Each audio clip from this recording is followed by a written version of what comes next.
প্রয়োজন হয় অতি সত্বর আমাদের অনুসন্ধান অফিস থেকে কুপন সংগ্রহ করুন এবং আমরা তাহলে আমাদের যে সঠিক হেড সেই হেডটা আমরা খাদ্য সরবরাহকারী সংস্থার কাছে তুলে দিতে পারবো। আপনারা এটুকু সহযোগিতা করুন কমিটিকে। ধন্যবাদ। নমস্কার। কবিগুরু রবীন্দ্রনাথ ঠাকুরের বীর পুরুষ মনে করো যেন বিদেশ ঘুরে মাকে নিয়ে যাচ্ছি অনেক দূরে। তুমি যাচ্ছ পালকিতে মা চড়ে, দরজা দুটো একটুকু ফাঁক করে। আমি যাচ্ছি রাঙা ঘোড়ার পরে, থাকবো গিয়ে তোমার পাশে পাশে। রাস্তা থেকে ঘোড়ার খুঁড়ে খুঁড়ে রাঙা ধুলোয় মেঘ পুড়িয়ে আসে। সন্ধে হলো, সূর্য নামে পাটে, এলেম যেন যারা দিঘির মাঠে।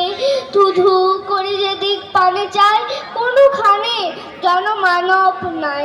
তুমি যেন আপন মনে তাই ভয় পেয়েছো, ভাবছো এলেম কোথা।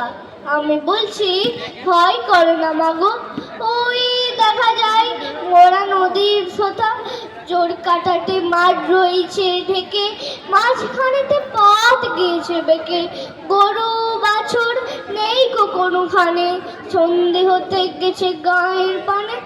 আমরা কোথায় যাচ্ছি কে তা জানে, অন্ধকারে দেখা যায় না ভালো। তুমি যেন বলছো আমায় ডেকে, দিঘির ধারে ওই যে কিসের আলো। এমন সময় হারে রে রে রে, ওই যে কারা আসতেছে ডাকছে রে। তুমি ভয়ে পালকিতে কোণে, ঠাকুর দেবতা স্মরণ করছো মনে।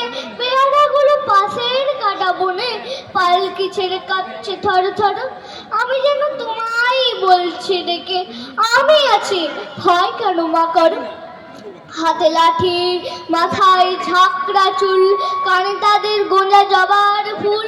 আমি বলি দাঁড়া খবরদার, এক পা আগে আসিস যদি আর। এই যে দেখ আমার তলোয়ার, টুকরো করিব তোদের ছেড়ে। শুনে তারা লম্ফ দিয়ে উঠে, চেঁচিয়ে উঠল হারে রে রে রে। তুমি বললে যাস নি খোকা ওরে। আমি বলি দেখো না চুপ করে। ছুটি ঘোড়া গেলেন তাদের মাঝে, ঢাল তলোয়ার ঝনঝনি বাজে। কি ভয়ানক লড়াই হলো মাঝে, শুনে তোমার গায়ে দেবে কাটা।